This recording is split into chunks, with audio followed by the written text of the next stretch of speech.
Thank you, ma'am, for being here today. Today we have with us Miss Sakshi Malik. Miss Malik Rohtak में पैदा हुई और वो बचपन से ही उनको रेसलिंग का शौक था और उनके पेरेंट्स हमेशा उनको सपोर्ट करते आए हैं और उनको ये रेसलिंग का शौक अपने ग्रैंडफादर से हुआ था जो अपने टाइम में रेसलर रहते थे। मिस मलिक ने अपनी मास्टर्स डिग्री कंप्लीट की थी फिजिकल एजुकेशन में महर्षि दयानंद यूनिवर्सिटी से और फिर इंडियन रेलवेज में दिल्ली डिपार्टमेंट में आपने जॉब की थी। मैम का first international win and some of her achievements to list are the Junior World Championship. That was your first international win. That was ma'am's first international win in 2010. She won the bronze medal in the 58 kg freestyle and then the gold medal in the 60 kg in 2014. And then another silver medal at the 2014 Commonwealth Games. In May 2015, ma'am went on to win another international bronze medal at the 2015 Asian Wrestling Championship. Her best achievement and the most well-known achievement is, ma'am, you are the first female wrestler in India to win an Olympic medal, and many congratulations on that. Thank you. It is such a big thing. You are the first women wrestler. You went on to the Rio Olympics in 2016 and won the first Olympic medal, first female wrestler to win an Olympic medal. That is a very big deal, ma'am. Thank you. And after ma'am ने जब medal जीतने के बाद उनका railways में भी promotion हुआ था और वो अपने यूनिवर्सिटी में भी रेसलिंग का हेड बनी थी एंड उसके बाद हमारे देश के सबसे दो most prestigious awards Rajiv Gandhi Khel Ratna award और अर्जुन अवार्ड भी मिला था मैम को। So ma'am, thank you so much for being here. You are an extremely talented woman and our country is very lucky to have you. Thank you so much. So ma'am, my first question to you is that आजकल आप घर पे रहते ही अपने आप को physically और mentally active कैसे रखते हो? अभी तो जैसे लॉकडाउन खत्म हो गया लेकिन जब पहले था तो बहुत सारी ऐसी एक्सरसाइजेज हैं कि जो हम घर में रह के भी फिट रख सकते हैं अपने आप को। और दूसरी थिंग ये है कि हमारा खुद का अखाड़ा है, घर के साथ में ही है, तो वहाँ छोटा सा जिम भी है, तो हमारे पास बहुत सारे ऐसे इक्विपमेंट्स हैं। तो वहाँ मैं और मेरे हस्बैंड भी रेसलर हैं, तो हम दोनों ने ट्रेनिंग की इस दौरान और अपने आप को फिट रखा, योगा भी किया, मेडिटेशन भी किया और इतने मुश्किल हालात में मेंटली स्ट्रांग रहना भी बहुत ज्यादा जरूरी है। तो उसके लिए भी यही था कि बुक्स पढ़ी कि ठीक है ये जो पूरी दुनिया में जो इतना पूरा फैला हुआ कोरोना वायरस, तो ये सिर्फ हमारे लिए नहीं है, तो बहुत सारे लोग इस प्रॉब्लम से फेस कर रहे थे। तो बस यही था कि जल्दी से ये ठीक हो और हम वापस से डेली रूटीन लाइफ में आ जाएं। बाकी फिट तो यही है कि घर पे रह के भी हम बहुत सारी ऐसी एक्सरसाइजेज हैं जिनको करके हम फिट हैं अभी भी। और मैम जैसे सब जानते हैं कि आप एक ओलंपिक मेडलिस्ट हैं, तो आपके हिसाब से लाइक आपने स्पेसिफिक किया था क्या, लाइक आपने कैसे तैयारी की थी ओलंपिक्स की कि आप ओलंपिक चैंपियन बन गए? मुझे 15-16 साल हो गए कुश्ती करते हुए और जब मैंने कुश्ती शुरू की थी तो मैंने सिर्फ इसीलिए शुरू किया था कि मेरा स्पोर्ट्स में बहुत ज्यादा इंटरेस्ट था। और जब मैंने रेसलिंग चूज की तो वहाँ के जो सीनियर, जो मेरे से बड़ी दीदी थी, उन्होंने मुझे बताया कि आप फर्स्ट आओगे तो आप हवाई जहाज में बैठ के दूसरी कंट्री में जाओगे। तो मुझे सबसे ज्यादा इंटरेस्ट बनना तो मेरा तब शुरू हुआ कि हाँ मुझे अभी तो हवाई जहाज में बैठना है, कैसे भी करके इंडिया में फर्स्ट आना है।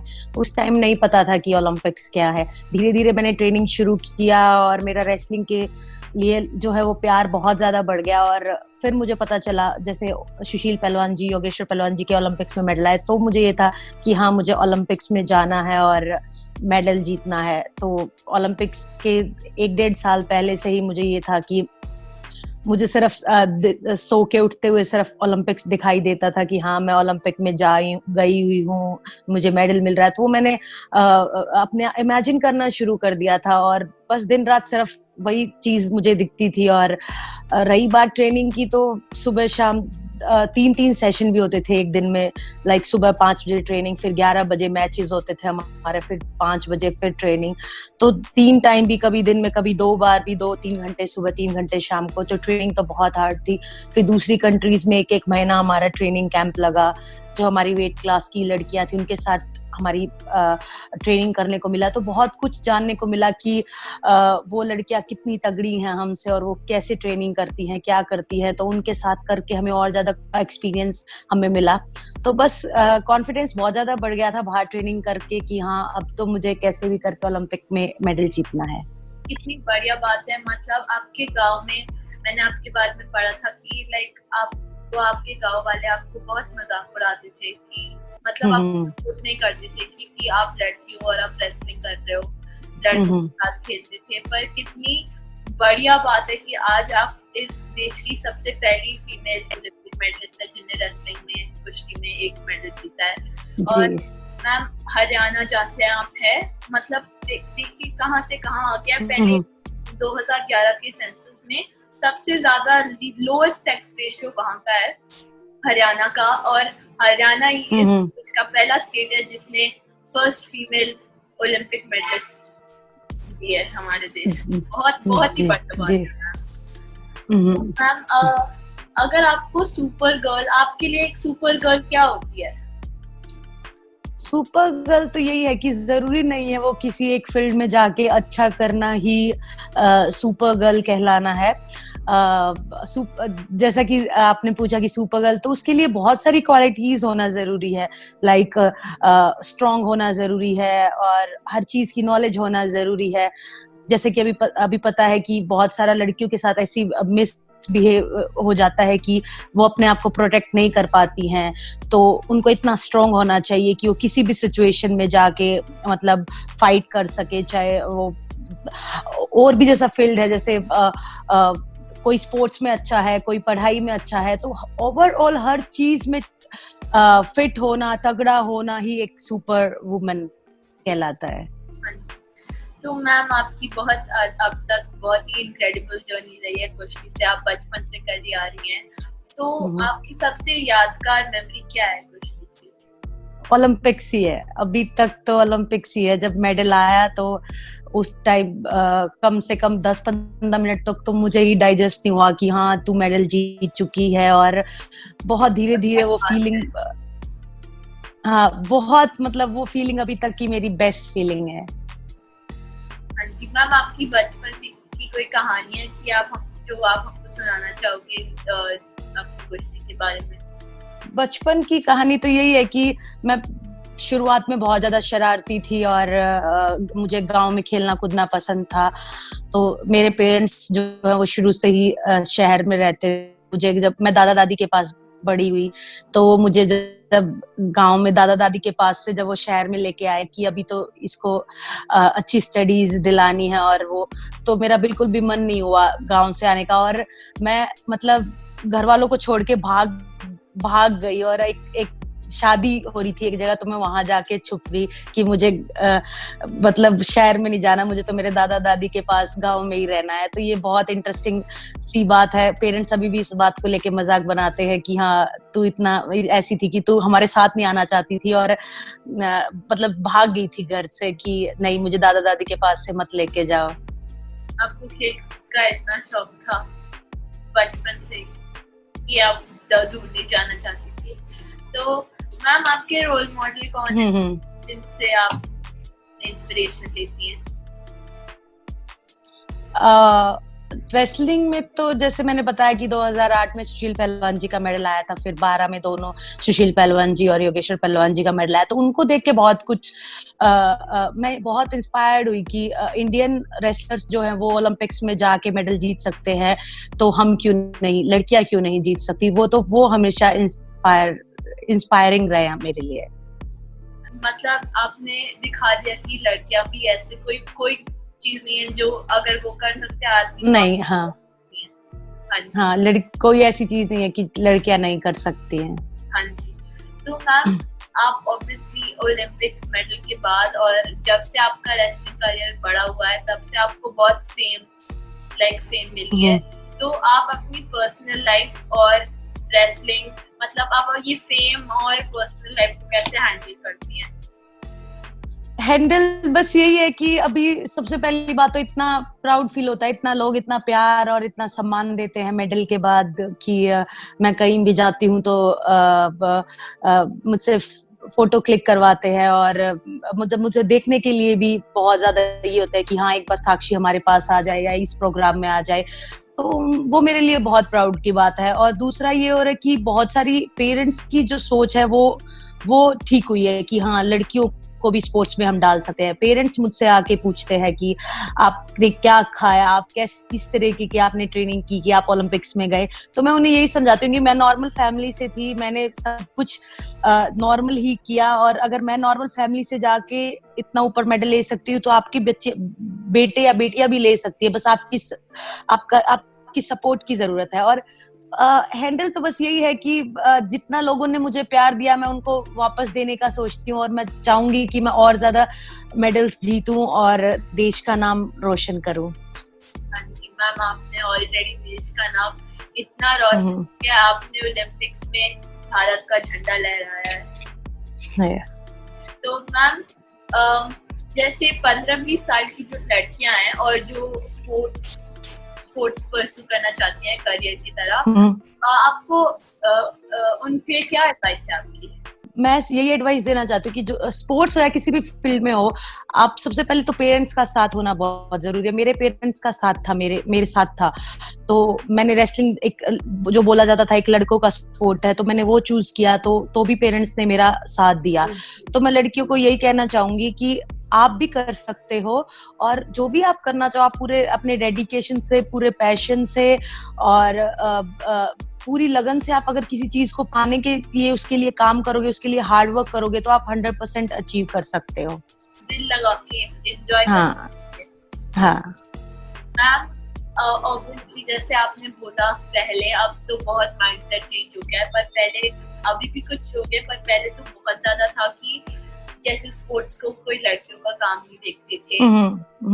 तो कोई ऐसी आपके पास कोई कहानी है जो आप बताना चाहेंगी कि क्योंकि आप लड़की थी आपको रेसलिंग में कोई मुश्किल हुई उसकी वजह से? हाँ, मुश्किल हुई, बहुत मुश्किल हुई। जब मैंने शुरू किया तो पेरेंट्स को बहुत से बोलते थे आसपास के लोग, जो और अदर फैमिली मेंबर्स होते हैं लाइक मामा मौसी टाइप, बोले कि लड़की है, ये लड़कों जैसे स्पोर्ट्स में क्यों डाल रहे हो आप, इसका फिजिक खराब हो जाएगा, इससे कौन शादी करेगा, इस तरीके की बातें हुई। बहुत मतलब रोकने की कोशिश की, बहुत टॉन्टिंग भी की। स्कूल में भी पता तो है कि पहलवानों को कितना सही डाइट चाहिए होता है, तो मैं स्कूल में भी दूध की बोतल लेके जाती थी, और लड़कियां जो है लड़कियां जो मेरे क्लासमेट्स थे वो मुझे चिढ़ाते थे कि ये तो स्कूल में भी दूध लेके आती है। तो बहुत सारी ऐसी उस टाइम मुझे पिंच होता था, लेकिन देखो वो टाइम झेलने के बाद आज मैंने कितना कुछ अचीव किया है। बहुत सारी चीजें लड़कियों को फेस करना पड़ता है, लाइक हमारा जो रेसलिंग सिंगलेट्स है वो बहुत छोटा है, तो गांव भर के लोग भी पेरेंट्स को बोलते थे कि इतना छोटे कपड़े पहन के खेलती है, और मुझे बहुत पीछे खींचने के लिए कोशिश किया गया कि इसको गेम से हटा दो। तो लेकिन पेरेंट्स का साथ होना इतना ज्यादा जरूरी है कि उन्होंने किसी की नहीं सुनी और मेरा साथ देते चले गए। तो मैं यही कहना चाहूंगी सभी पेरेंट्स को जो अपने बच्चों को आगे बढ़ाना चाहते हैं कि उनका साथ देना बहुत ज्यादा जरूरी है। अगर आप उनके साथ खड़े रहोगे तो उनका कॉन्फिडेंस भी बढ़ेगा, और चाहे लोग फिर कुछ भी बोलेंगे तो उनको फर्क नहीं पड़ेगा, बस आपको उनका साथ देना जरूरी है उनके ड्रीम्स को पूरा करने के लिए। आज जो बच्चे आपकी क्लास में आपका मजाक उड़ाते थे, आज वो सोच रहे हैं कि हाँ, आज वही जो मजाक बनाते थे, आज उन्हीं फ्रेंड्स के, स्कूल फ्रेंड्स के मैसेजेस आते हैं कि यार मिल ले, एक बार घर आ जा, या कभी भी तू फ्री हो तो हमें बताना, मिलेंगे, साथ बैठ पार्टी करेंगे। तो फिर वो दिमाग में बात आती, देखो उस टाइम पे कितना मजाक बनाते थे, और आज वही है कि मेरे से फोन पे बात करने के लिए भी इतने वो जाते कि हाँ साक्षी का कॉल आया है हमारे पास। तो बहुत सारी चीजें, बहुत लाइफ में मैंने बहुत कुछ चेंज होते हुए देखा है। ऑब्वियसली वो उनके जब वो सक्सेस और फेम का फैक्टर आ गया तो और लोग आपको जानना चाहेंगे कि जी जी जिनने आपको सपोर्ट नहीं किया उसी सेम चीज के लिए। तो मैम आपके लिए सक्सेस का मतलब क्या है, वो आपके लिए क्या मतलब रखते हैं? सक्सेस का मतलब यही है मेरे लिए। सक्सेस का मेन मतलब मैं आपको बताती हूँ। सक्सेस का मतलब एक मेडल अचीव करना नहीं है। लाइक मेरे पास ओलंपिक मेडल है तो वो सक्सेस नहीं है। मैं सभी को, जैसे कोई भी जूनियर्स हैं वो मुझसे पूछते हैं कि आपने कैसे मेडल जीता या क्या है, तो मैं उन्हें यही बताती हूँ कि बेटा सक्सेस, एक ओलंपिक मेडलिस्ट सक्सेसफुल नहीं होता। सक्सेसफुल एक अच्छा इंसान होता है। मेरा ओलंपिक मेडल आया है, मेरे से पहले योगेश्वर का आया था, उससे पहले सुशील पहलवान जी का। लोग भूलते चले जाएंगे, मेडल्स आएंगे, आते चले जाएंगे और भूलते चले जाएंगे। सिर्फ याद रहेगा तो एक अच्छा इंसान कि आपने जीवन में क्या किया है, आपने किसी को हर्ट नहीं किया है या किसी लोगों की हेल्प की है। तो मेन मेरे लिए सक्सेस का मैटर है कि आप एक अच्छा इंसान होना बहुत ज्यादा जरूरी है। हाँ जी, सबसे जरूरी वही है, उसके बिना कुछ किसी चीज का मतलब नहीं। हाँ, किसी चीज का मतलब नहीं है। हाँ जी।